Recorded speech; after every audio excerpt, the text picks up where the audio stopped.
So my name is Andrew Dunning. I am a master's candidate at Portland State University. I study seismology under Dr. Ashley Strige. And I've been producing this geology news segment for close to a year now. And it's always fun to stay on top of new research and all the fun and exciting things happening across the globe. I'm going to start with earthquakes because earthquakes are my favorite thing. And we had a pretty exciting month for earthquakes. The biggest event in the last month was a magnitude 8.1 in the Kermadec Islands, about 1,000 kilometers north of New Zealand down here. This is right here, I'm pointing at it. And this was a really interesting sequence. I get notifications on my phone for major earthquakes around the world. And the first earthquake that happened that day in New Zealand was down here. It was a magnitude 7.3. Which is a good strong shaker. It wasn't widely felt across New Zealand, but it was a strike-slip earthquake because the plate tectonics in New Zealand are really complicated. And then about an hour and a half later, we had a magnitude 7.4 earthquake here in the subduction zone, 1,000 kilometers north of New Zealand. Now that's far enough away that these two earthquakes aren't related from a tectonic stress and strain perspective. But then about an hour after the 7.4, we had a magnitude 8.1, which created a small tsunami. That was a subduction zone thrust, mega thrust earthquake. Might be a stretch to call it a mega thrust because it's an order of magnitude smaller than, say, Cascadia or Japan or Chile. But it's still a very large earthquake, and it created about a 70-centimeter tsunami that impacted Australia, many of the Pacific Islands, and northern New Zealand. There were other magnitude 7 earthquakes across the globe, up here in Kamchatka and over here in Japan.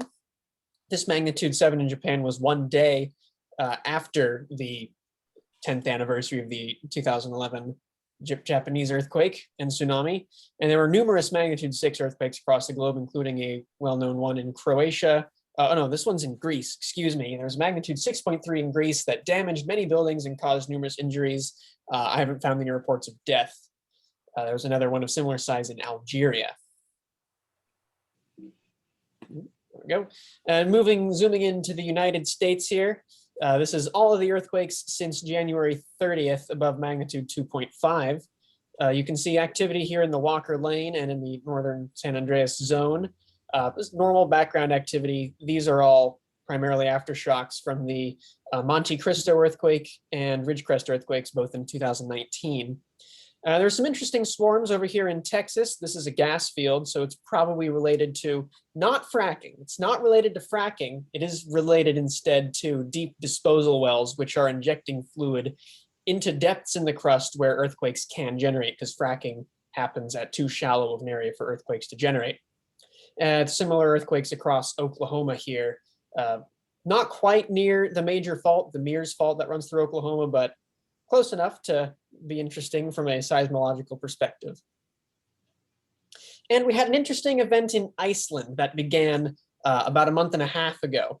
They started detecting small earthquakes and seismicity in the southwestern, what's the peninsula called? The Reykjanes Peninsula in Iceland, which hasn't had a volcanic eruption in about 800 years. And there was a good-sized earthquake, magnitude 5.7, in 24th of February. And since then, they've detected a high number of earthquakes and seismicity going on in this area, some unusual geothermal activity. So the Meteorological Society, the Meteorological Survey of Iceland put out press releases saying we expect a volcanic eruption here in the future. And this is our segue to the volcanoes segment of this presentation, in which there was a volcanic eruption in Iceland. A small dike intrusion reached the surface and began a volcanic eruption in Iceland in an area that had not seen an eruption for about 800 years. The volcanic edifice has not seen an eruption in about 6,000 years. So this is being considered new activity on Fagradalsfjall. I'm sure Scott Burns can give me a better pronunciation on that when we're done here. But we've got several nice spatter cones and an effusive Hawaiian-style basalt flow, which means that it's gentle, sort of steadily flowing lava. We have preliminary geochemistry results from this lava, which tell us it is coming straight up from the mantle. And that's obviously a very large magma source down in the mantle. So this eruption could continue for a very long time. Quite beautiful. People have been getting close to this eruption. As you can see from this picture, there's a little bit of trickery going on. There's some telephoto lens exaggeration effects going here. They're probably about 1 kilometer away from the actual vent itself. But you can walk right up to these lava flows with a fair degree of safety. I'm not sure I would. There have been videos circulating on Twitter from the volcanologists grilling hot dogs and boiling tea on the lava flow. So this is sort of a fun tourist event as well as being scientifically interesting. Moving on to the rest of the globe, Kilauea and Etna are both still erupting as they were in February.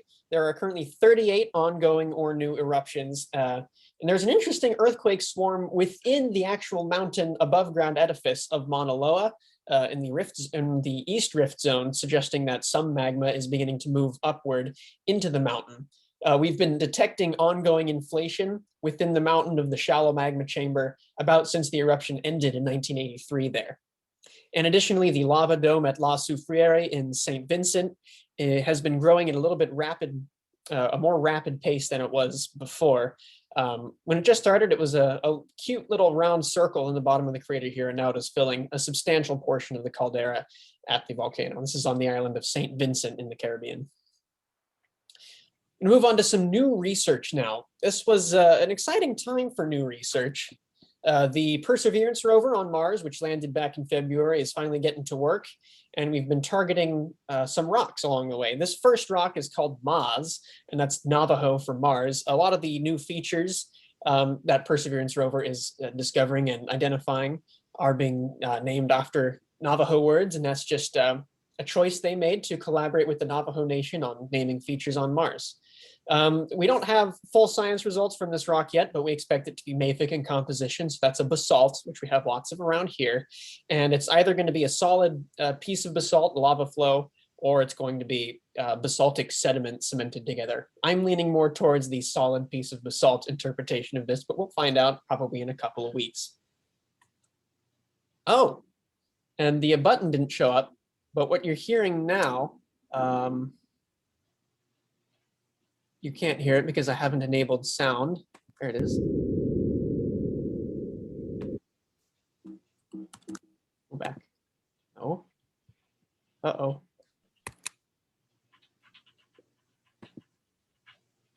Sounds on Mars have been recorded. You should be able to hear it. It's very quiet wind noise. There we go. Yeah, they really should have put a windsock on that mic. Yeah. That's amazing. And that is the sound of the wind on Mars. There were other sound recordings like the metal wheels screeching over rocks and the noisy articulated joints of the rover, but that wasn't quite as great as a listening experience, so I opted not to include those. And there's an interesting new paper put out that talked about the boring billion, which was a time in Earth's period that I wasn't familiar with until I read this paper. And this occurred about 1.8 billion years ago to about 800 million years ago. I abbreviated that as years before present here. So in this time, we had a supercontinent called Rodinia. And this paper seemed to identify why this sort of period in time was so quiet for life evolution and some other things. And they discovered that supercontinent formation led to fewer mountains and thinning crust. So when the supercontinent comes together with all these little continent pieces collide, that's creating a lot of mountain ranges. But they're all stuck together, so there's not really new mountain ranges getting created. And so they're all eroding. These continents are eroding over time. And since there's not a lot of movement going on, new mountains aren't being uplifted, so the crust is thinning. And since very little mountain building was going on and there was high erosion, the continents got thinned out and flattened out, and all of the sediments got stuck in the ocean. And there was a very long period of time when, because of the low erosion, low mountain building, that there wasn't a lot of sediment and nutrients being added into the ocean. So even though life, eukaryotes and bacteria started to evolve around 1.7 billion years ago, we didn't see great diversification until about 800 million years ago. And that's getting closer to the Cambrian explosion there. I'm not remembering the exact hundreds, millions of years when the Cambrian period began, because it's been a few years since historical geology. But these researchers, Ming Chu Zhu, Jihua, Shen, and Bing put out an interesting new paper that identified the lack of topography and mountain building to be an interesting reason why life took a long period of very little evolution. Another new interesting paper was put out regarding the creation of the moon. So we've thought for a very long time that the moon was created by an impact between the early Earth and another protoplanet called Theia. About 4.5 billion years ago, these two bodies collided. And seismic wave surveys have also long revealed two large blobs deep in the interior of the Earth. And these are high velocity zones of comparatively cold but very dense rock. And they're kind of on either sides of the Earth, underneath the South Pacific and underneath Iceland. And so seismologists and deep Earth sort of researchers have been puzzling about why these two blobs were there. But recent isotope analyses, geochemistry analyses from lavas in Iceland and from Samoa have suggested that these are highly, highly primitive zones in the mantle, suggesting that they're exactly about the right composition, temperature, size, to be remains of a protoplanet, very early, very little, very primitive, not very evolved rocks. And so in addition to the seismic wave surveys, we've interpreted that this is actual chunks of Theia's mantle or core that are stuck into the deep interior of the Earth. Wow. Well, I've got to interrupt because I didn't know about these blobs. I don't know if other people did, but I was wondering, is there any surface expression of those blobs, or is this something that we just detect with seismic waves, that these chunks are down there? Just detected with seismic waves. Okay. Here's a little animation of that collision. This is the L4 Lagrange point, which is a gravitational point in our orbit, which Theia was locked at until Venus changed in its orbit, and that knocked Theia out of the Lagrange point, becoming unstable and hurtling towards Earth, colliding. You can see here the core of Theia melts and joins Earth. A ring of material began to orbit Earth, which either rejoined the planet or accreted into the moon. There you go. How nice. And so they were able to determine that the volcanoes above these blobs deep within the Earth are highly primitive, suggesting a protoplanetary origin. And that's getting into deep chemistry with meteorites and other weird stuff that I don't really know very much about. And staying on that theme of geochemistry that I don't know very much about, we finally have evidence for Earth's molten oceans. So in the earliest Archean Hadean days of the planet's existence, that was obviously very hot from all of the solid material in the solar system accreting to form the planet. This is going back 4.5 billion years. And we've always thought that the planet was molten rock for a very long time, but we didn't really have any evidence for it. But some new researchers, they're not new researchers, but these researchers put out new research about 3.7 billion year old rocks from Greenland, the Isua supercrustal belt. These are basalts. And they did an iron isotope analysis. This is iron 57 they're using to trace the differentiation from crystals from liquid. So you got melt here, crystals form, and then they settle down. And this is called accumulate down here. And over time, the heat flow changes, and that causes melting of the crystals. You get more melt gets extracted, and then you get more recrystallization. And this is how magmas and rocks evolve over time. Crystals forming, melt being extracted. And this is the earliest evidence of magma oceans, even though they certainly existed long before that. And these are some of the diagrams they used. These are trace elements, Lu and hafnium, and this is zircon and neodymium. And the fractions between, the ratios between these elements are used to sort of plot changes in geochemistry over time. I'm going to move on back to earthquakes. There's a great new paper put out from Caltech that sought to study the relationship between heat and earthquake ruptures on large faults like the San Andreas.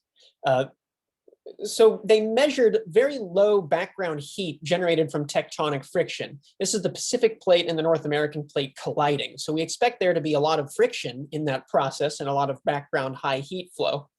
However, it was a lot lower than they expected in their research. So there's kind of two hypotheses for how great earthquakes, in magnitude 7, upper 7 range behave. And that's that either a fault becomes dynamically weak during the earthquake rupture because groundwater and other fluids along the fault vaporize, which makes the frictional contact between the two sides of the fault weaker, which makes it slip more and sort of being a positive feedback loop, and that makes a much bigger earthquake.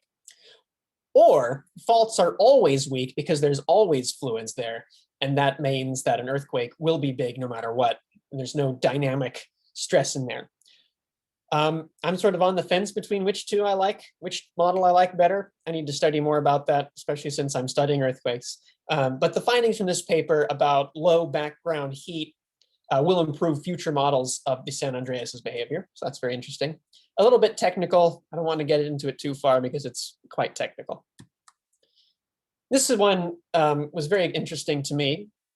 I'm a big fan of geysers, and we got a great new imaging of the plumbing below Steamboat geyser in Yellowstone, which is the largest geyser in the world. The Steamboat geyser is the one marked by the star here. These are measurements in meters. So seismic waves generated by the geyser erupting created seismic waves that were measured by all of these little triangles are seismometers, effectively, seismic nodes, we call them. And Steamboat geyser has been way more active in generating a lot more eruptions in the last 3 years than I think in the last century before that's been recorded. So this gives us an excellent opportunity to map the plumbing system. And these two, there's a spring next to it called Cistern Spring, and these two features sort of interact between eruptions. Cistern Spring will frequently empty after a Steamboat geyser eruption, and so we thought they were directly connected. But the mapping we were able to do from the seismic station showed us that they are not, in fact, connected. So we think that there's probably fractures or porous rock, something that we can't really see on this kind of seismic survey to show the connection between the two. This has also been done on Old Faithful and a couple of other famous geysers in Yellowstone, but this is the clearest, most high-resolution picture ever produced for one of these features, as far as I'm aware. As someone who is also studying glaciers as part of my master's research, I was very excited to come across this paper on Ethiopian glaciers. Ethiopia, obviously, Central Africa, we don't think of a lot of glaciers there. But the Ethiopian highlands are at 4,000 meters. And during the last cooling period, the last ice age and all of that, the tropics were cooled around about 115,000 years ago. They reached their coldest period. So there's no glaciers in Ethiopia now, despite very high altitude. That's 12 to 13,000 feet. And these glacial deposits have showed that glaciers existed in the Pleistocene in the Ice Age that reached maximums 30 to 40,000 years ago. And so this suggests a cooling of the tropics in Africa of 4 to 6 degrees Celsius in the last Ice Age. But this is non-uniform, and other high areas in Africa don't necessarily show glacial features that correlate with this. I really liked these pictures of the glacial features here. These arrows show direction of glacier flow. So you got two glaciers merging here, but have been flowing this way. Nice U-shaped valleys. There's a lateral moraine right here. That might be a terminal moraine. Yeah, these are lateral moraines. These are all glacial depositional features. Another interesting piece of research coming out of the Southern Hemisphere where the geothermal heat, the heat flow below Antarctica has been mapped for the first time. Really, it's been modeled. We can't quite measure the heat flow in Antarctica like we can here because there's many kilometers of ice covering Antarctica. Antarctica is covered in a thick ice sheet. In North America, for example, we measure heat flow by these boreholes, and we simply put thermometers down the holes and we measure how hot the rock is at depth. And we can't do that in Antarctica because it's prohibitively expensive and there's environmental concerns. It's a very sensitive and expensive environment to do research in. So the next best thing is we model it. And we measured, we know we can estimate the temperature of the rock at the base of the ice cap. Based on the rate the glacier is moving, melting, we can measure that pretty easily. But there's also things we have to take into account, like when the glacier moves, it generates friction and heats up the rock, but we can account for that. So that was sort of one angle we used to estimate this, but we also used the known modeling inside the Earth that we've established from seismic waves, which has been done for about 120 years now. We have a very good idea what the inside of the Earth looks like. And we used that knowledge of the Earth's interior to estimate heat flow and heat production from the mantle. And we make assumptions about the basement rock and the structure inside Antarctica. There's some tectonic straining and other weird stuff that can generate heat. But this model showed that there's very high heat flow in some areas, like out here in the Antarctic Peninsula, and very low heat flow here in central Antarctica, suggesting to me that this is a very old, very stable piece of crust right here. Someone is asking you, what are the units on the model? This is watts per meters squared. Okay, good question. Milliwatts? Yeah, milliwatts per meter squared. That's how we measure heat flow. Are there any other questions before I'll get to Shake Alert and then I'll cover questions. So we got Shake Alert in Oregon. California's had it for a while. Washington has had it about a month now.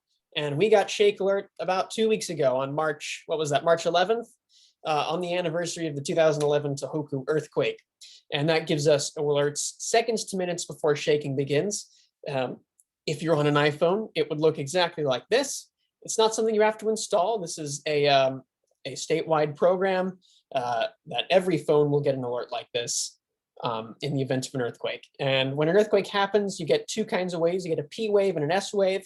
The P wave travels faster, and the time between the arrival of the P wave and the S wave is the time between an earthquake is detected and when the shaking starts. An S wave generates most of the shaking.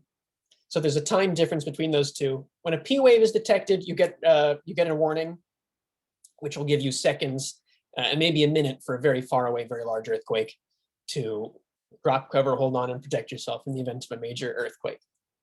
And that's all I have for you this month. I will see you next month on the Geology News, and I'm happy to take any questions. Andrew, I think we'll hold questions until the top of the hour, but I love the comprehensiveness of both the volcano and earthquake report and the latest research. That's fascinating, and a lot of stuff that I hadn't seen come over my transom. So really appreciate that. And Andrew also does wonderful videos.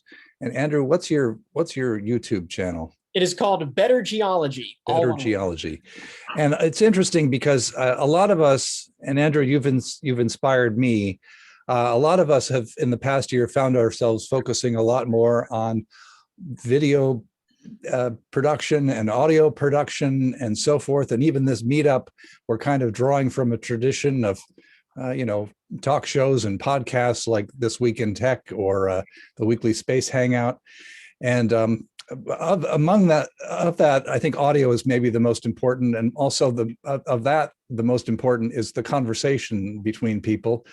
So one of the reasons I invited Shannon Doolin and John Lehman today is because their podcast, the Don't Panic Geocast, is just a great example of that kind of conversation and how one can get drawn into, especially a conversation between old friends. So when you tune into that podcast, listen to me, I'm still saying tune in. You might hear John ask Shannon, well, how was your week? And you might hear something about hailstorms or field camp or grading. But that will quickly move into a conversation about different types of sedimentary classification or geomagnetism or porosity and so forth. And then it ends with something that I'll let them explain called Fun Paper Friday. So Shannon, John, could you introduce yourselves and let's hear about your podcast. Go for it, John. All right. So hi, everybody. My name's John Lehman. I'm a a rock friction and fault mechanics person by training. So I started at the University of Oklahoma as a meteorology major and decided that 1 degree with a lot of math wasn't enough. So I got a geophysics degree there as well, and then went on to Penn State to do my PhD in Chris Marone's rock mechanics lab. I've always done a lot of experimental work and hands-on work, also a lot of work that involves computers. That comes out, I think, in our discussions in the show. And I've known Shannon, I think we're going to get into this based on what some of the things Paul wanted to talk about. I've known Shannon for, I would say, we're coming up on 10 years now. Well, so how did you two decide to do a podcast? Where did that come out of the conversations that you were having? And Shannon, tell us what your day job is. So I'm a professor here at the University of Oklahoma. I also got my undergrad degree in meteorology and geology a long time ago, and I went and worked for a while and came back to get my PhD. And so that's where I met John, is when I started back from a PhD in 2010. I took a geophysics field methods course, and we were in that together. And it took a while, but there weren't very many people in that class. And so we got to know each other through that. And since he and I are the only 2 people who have ever gotten meteorology and geology degrees from OU, obviously we had to become friends. It wasn't a choice. So that's one of the things I love about the podcast, is that you do talk about geosciences more broadly. And so is that not common that people combine meteorology and geology? No, for the reasons that John said. We actually have so I started meteorology right after the movie Twister came out, and there were 260 freshmen, and I graduated 39 of us. So because it's so math intensive, people don't really know what they're getting into, especially in Oklahoma. It's tornadoes all the time. Everyone's real into it, but the work is quite hard. So a lot of people don't necessarily go down that, but I think we'll also get into this. The physics are really similar between the 2 fields. So it's not really scientifically that big of a stretch. We actually have 2 other geology meteorology majors right now that are undergrads here at OU. So I'm pretty excited about that. I have never been clear, what is the difference between a geologist and a geophysicist? And I also apologize, both of you are doctors, Doolin and Lehman, and I should have said that up front. How is geophysics different as a field from geology per se? Well, so my opinion is the geophysicists, we're more about using sensing methods to determine what's going on underneath the surface, what we can't see. Whereas the geologists, in my mind, are the ones that are looking at the surface and making interpretations of what's going on underneath, looking at more of the history. How did it get there? How did it become this way? Whereas most geophysicists are really employed in trying to understand what's there right now and how can we sense it? What can we learn about those properties without actually having to go get hands-on with those rocks? So it's common to use methods like seismology or ground penetrating radar. Some of the more common ones, of course, they're gravity and magnetics. So those are the tools that geophysicists more typically employ. And there's always the joke of, to a geophysicist, there's red rock and black rock and tan rock. We don't really deal with things like the sedimentary classification so much. Whereas Shannon can probably give you a much better description from a geologist's view of how we're a little different. And that would be my layman's terms, is that John doesn't like to touch rocks and I do. So how did you decide between geology and meteorology? For me, I worked at the National Severe Storms Lab. I drove around those cars that have all the stuff on top of it and got to do a bunch of really great stuff. And it was the same week in my undergrad that I got offered a master's, funding for a master's in geology or funding for a master's in meteorology. And it was like the worst week of my life because I had to just decide the rest of my life right then. But I decided that I didn't want to be behind a computer all the time. And so that is basically why I chose geology in the end. And John? So I was, as an undergrad, really interested in doing research. So I'd actually published a paper looking at electromagnetic signatures around thunderstorms pretty early on in that. And at least at that time, it was really hard for undergrads to get involved with field meteorology research. The culture in that field has changed quite a bit in the last few years, I would say. But at that time, it wasn't something that you really did as an undergrad. And I had taken a geology class. I was interested in geology and geophysics. And during that class, the professor said, "Oh, I work on these things called hydrates." And I knew some things about hydrates, and talked with her after class. And she said, "Well, I need somebody to work in my lab. Is this something you want to do?" Of course. So really it was the opening of these arms to an undergrad of, yes, come in, work with us, do research, that got me into the field. And then I realized that I could do a lot of the things I liked about meteorology in a geology context, or in a general or science context even, because we've done some things looking at how meteorological events can produce signals on seismic arrays and things like that. Mm-hmm. So really it was just the opportunity opened itself at the right time to pursue that as a career choice. We have some people here who are headed toward research, and then some of us who are in our point in our lives where we don't have to think about our career choices coming up. What was it like to go into research for each of you? And what did you, I know you now have both sort of slightly different roles, but what was it, what do you remember most fondly about your research? Or I think, and I asked this of, we've had 3 faculty candidates in the last week, and I asked this because it was such a big deal for me to be involved in undergraduate research. I started working at the Severe Storms Laboratory after my freshman year.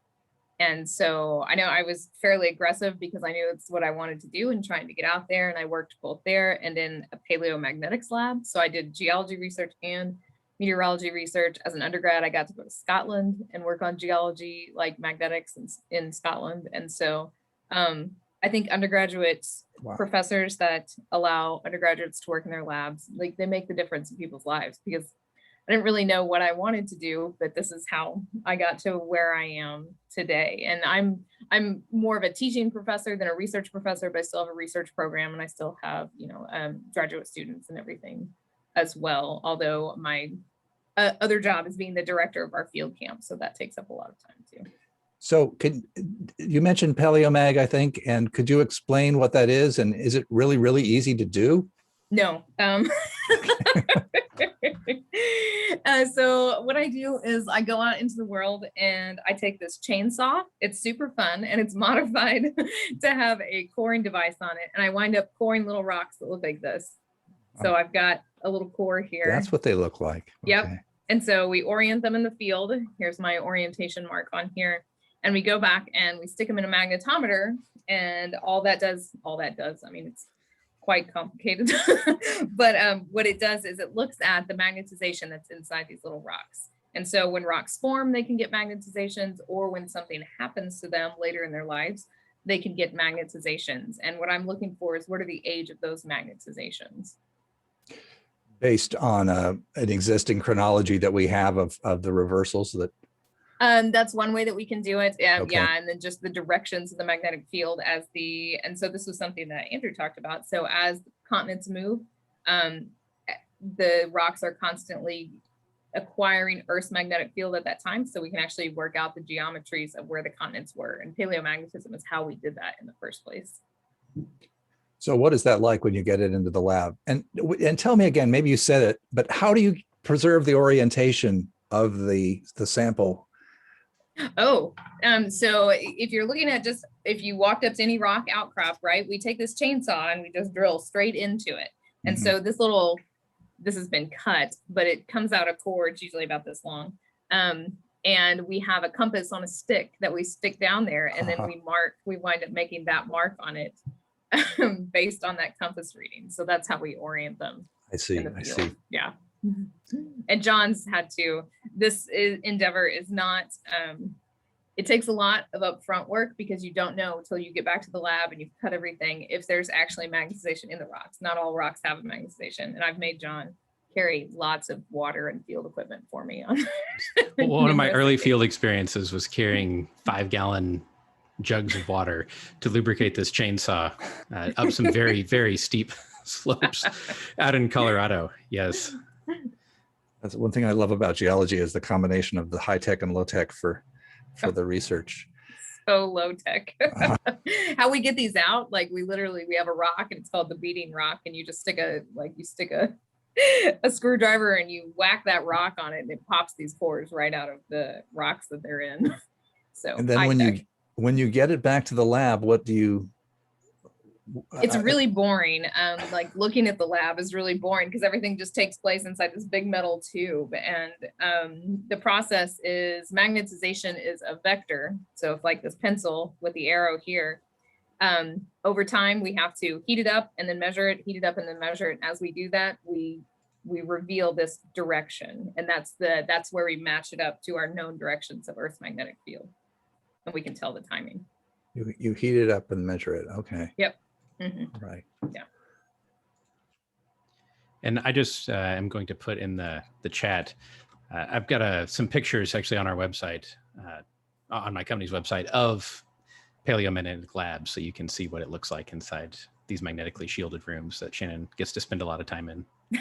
It's very boring. Yeah, so John designed a lot of our equipment. There's not a lot of paleomagnetists out there. There are, I don't know, 10 to 15 labs in the US maybe is all. And so John has come in and designed a bunch of equipment for us for our A-lane 30-year-old magnetometer. So. That's one of the conversations that I love hearing John discuss, and that sort of bridge between the instrumentation and the engineering side. So John, how did you go from research to working on instrumentation? Well, so I've always, like I said, when I was an undergrad, I was working in a lab, and one of the first tasks there was we need this little hydrate reactor. We need something to be able to measure temperature and pressure. So can you figure out how to do that? Well, sure. I like electronics. I like doing mechanics, and learned about the basic instrumentation to do that.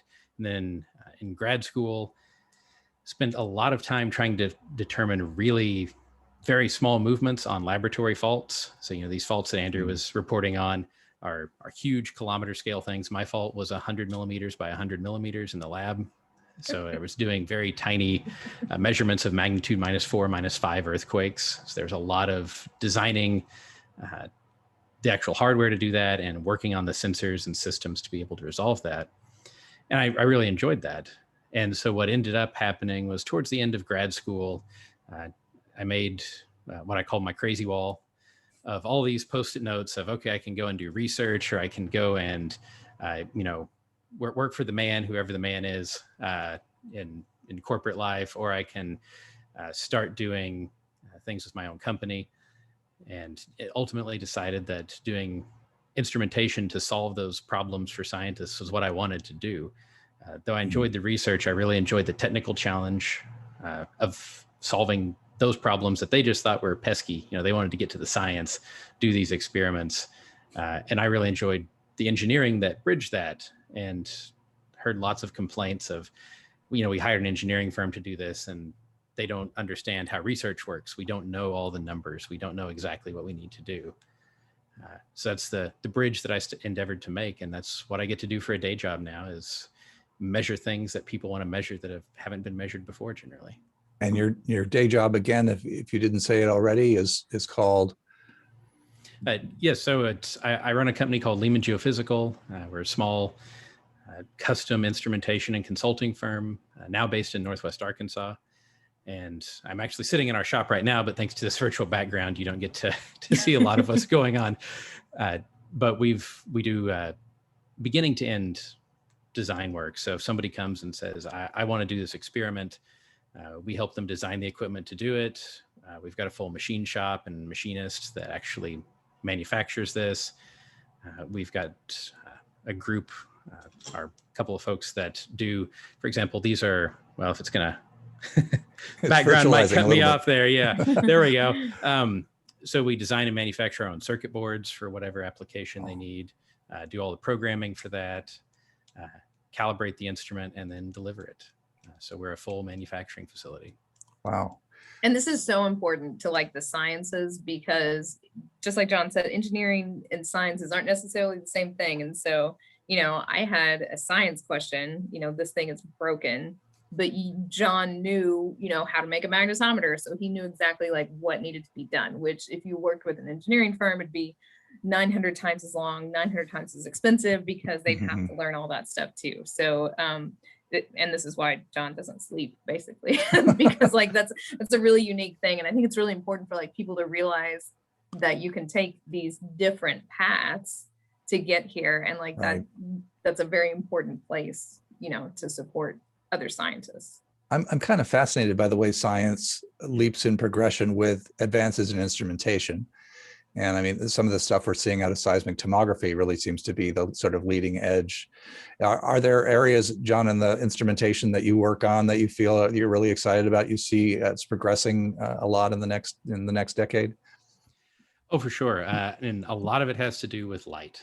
So fiber optic sensing is becoming a very big thing. It's been around since I would say the early 2000s. This idea that you can use fiber optic cables and their properties and properties of light to do some really incredible sensing jobs. And now it's just getting very good, but we're not too great yet. One of the coolest demos of this that I've seen was there was some abandoned fiber cable on a university campus that was just in a communications tunnel, just laid out in the tunnel, and using some interferometers where you sweep through a frequency range of light and look at the reflections from that light due to small imperfections in the cable. You actually ended up making a distributed seismic array, and you can see teleseismic rays coming across, or teleseismic waves coming across this array made by this cable. There's also some really cool work being done. When we think of seismology, we generally think of measuring accelerations or maybe velocities, generally not position. But we're measuring that component. But there's a whole nother component that you're measuring position, did you say? Or so you're generally measuring an acceleration or a velocity, and then we're integrating that to get position.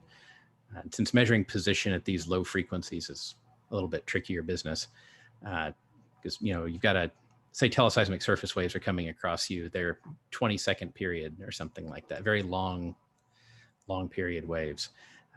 But by having a network of these seismometers, we can go ahead and back out basically the full state of the rock. What's the strain tensor look like? But with some of the new advances in fiber, we're starting to be able to sense rotation. So not only acceleration in each axis, but rotation about each axis, and make 6 component seismometers. So X, Y, and Z acceleration or velocity, and X, Y, and Z rotation. Now you've got one 6-component station that can take the place of several sensors in an array, telling you more about the full state of strain in the rock. And doing that with light is just incredible. Right now it's these, kind of 2-3 foot in diameter loops, and you're sending light around the loop, miles and miles of fiber in one direction, miles and miles of fiber in the other, and you're interfering them at the end. And if you're rotating that loop, well, relatively the speed is different. And so you get an interference pattern from that. Hopefully our sensing technology is going to get better over the next few years. Fiber's going far ahead. It's being advanced by not seismology, but communications and data traffic, to get those down to where, maybe in 10 or 20 years, we've got something the size of this coffee cup that is a full 6-component station. Wow, that's amazing. So at what point in your friendship or your working together did you say what we're doing here would make a good podcast? And how did you get to that point? Shannon, do you want to take that one? So we used to hang out at a bar in downtown Norman. Okay, so that's the starting point. And yeah, so R.I.P. McNally's. It's not around. And I got to interrupt. Why are you in Norman in the first place? What, or did you say that? Or well, that's where we went to school. So that's where the University of Oklahoma is. All right. Yeah. So when I had come back and we eventually started, talking to each other, and we're like, oh, we have a lot in common or whatever. We'd go to this bar because we also had in common the fact that we love beer because we're geologists. And, and so we'd go there and we would just talk about nerdy stuff, man. And so it's sometimes hard. The School of Meteorology here is pretty intense. Like the competition is very intense. There are a lot of really intense people in meteorology, geology less so, but also, we were competitive nerds and we like to talk about nerdy stuff. And then when John left to go to get his PhD, we didn't get to meet or hang out so much. And, we still wanted to talk about science stuff. And I think it was your idea, John, that we start a podcast, because surely people would find what we talked about interesting. Yes, right? yes. Yeah, and there wasn't So, a lot out there. We Yeah. both listened to podcasts. And there wasn't a lot out there in geology podcasts at the time, for sure. Yeah, there was a big gap hardly for a any. while there. And So then how Don't did, Panic comes from I Hitchhiker's was Guide going to to the ask. Galaxy. Okay, so explain that. What is that sort of theme of Don't Panic? It's and then the It's not an tagline. exact science. So that is our tagline, and that's really something that's very funny to people, because in geology it's not an exact science, and that really frustrates some more engineeringly minded people. So John and I would fight about that a lot, because he wanted exact answers, I see. and there aren't sometimes. And so Don't Panic comes from Hitchhiker's Guide to the Galaxy, the Douglas Adams books, where the Don't Panic was on the cover of the guide, the Hitchhiker's Guide to the Galaxy. So that's Of where it course, comes for from. people who know that cultural reference. So is it really an advice to people who are approaching geology or are in geology or geoengineering as a profession to not, but what you're describing to me sounds pretty precise, actually, the instrumentation, but Oh, that's John's part. that's John's my part. Okay.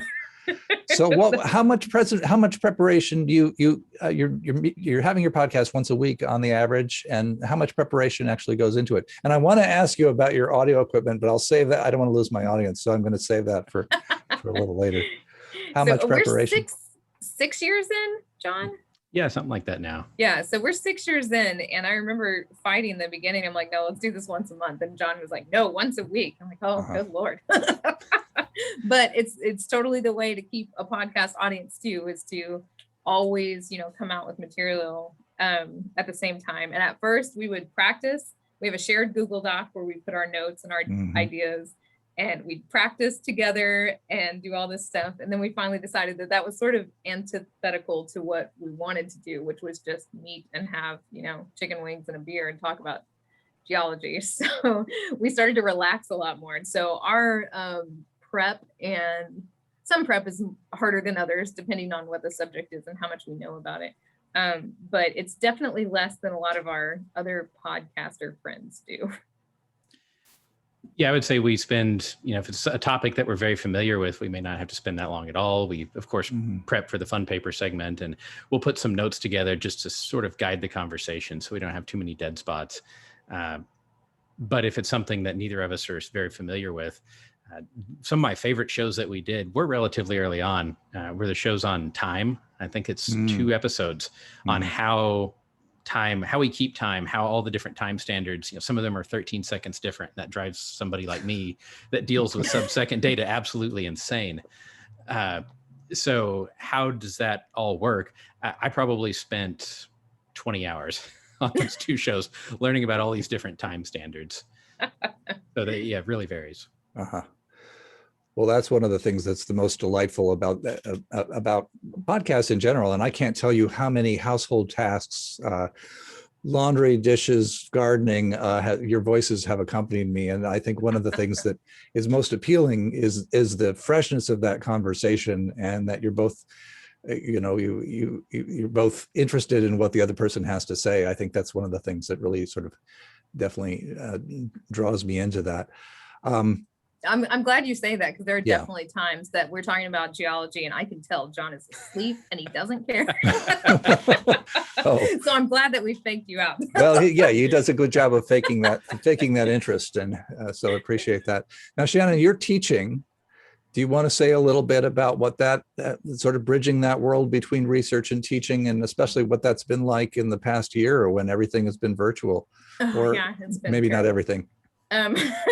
So here in Oklahoma, we last year we went virtual for the rest of the semester, but starting in the fall, we were in person under a certain number of students. So most of my classes were in person, but I'm also the director of our field camp. So if you're a geology undergrad major almost anywhere, you have to go in the summertime and take 6 hours of geology courses, which in our case, we have a geology field station in Canyon City, Colorado. So it's right outside of, if you're familiar with Pueblo, it's just west of Pueblo. If you're familiar with Colorado Springs, it's just southwest of Colorado Springs, about 60 miles. And so we have a station out there where everybody goes, and we stay there for 6 weeks. We also run a geophysics field camp there as well. And so we haven't been able to do that. I just found out yesterday that we're not gonna be able to do it again this summer. So that's unfortunate. So we had to take field geology and teach it online. I see. What was that like? It was very hard. So it was really what Zoom made possible, though, is that we had a big group of field camp directors like myself and field camp instructors that got together from around the world. And we started immediately. So in March, we started having meetings, and then we all started producing and also just creating online content that could be used for a 6-week geology field camp. So a lot of Google Earth, some GIS, which, you know, some people have more GIS required in their curriculum than others. And we don't have much, so I'm not super into that. But we did a lot of Google Earth. Like what we did is I took my TAs and we went out to Canyon City and we filmed a whole bunch of stuff and had online mapping exercises. And while it was not ideal, you know, you want students to be out to see geology. I actually think in terms of the skills they learned, it was quite good, because that's what you're going to do as a geologist is you're going to sit down in front of a computer and you're going to have to come up with data. So where do you find it? What do you do? And I don't think we ever teach students that. And so they actually learned that skill of, oh, I can go to Google Earth Web. I can go to these other places and get the data that I need. So that's what we did. It was really hard. I talked about it a lot on the podcast because it was traumatic, but I think it worked out as well as it could. So I think this is something that a lot of us, the Geological Society offers field trips, and we've been trying to figure out how to virtualize some of those experiences. We put 60 years of our field trip guides on our website, and I made my first, partly Shannon, with the influence of the videos that you did on yours, and also Andrew has done some of these Google Maps as well, and Sheila, our former president who's here, has done some of those videos. It's a lot of work to create that video content, but it does seem like it's worth it, and it does seem like learning those skills. And this year I've had to really focus on, you know, video editing and, you know, just getting good camera shots out there. And yes, because there are some, if you don't have a, you know, a gyroscope to keep your camera still, like you can't watch some of these online videos that people have made. Like it literally make you sick. So yeah, absolutely. There was a lot of that I have learned that I need to put, even though iPhone has image stabilization, I need to put the phone on a tripod when I get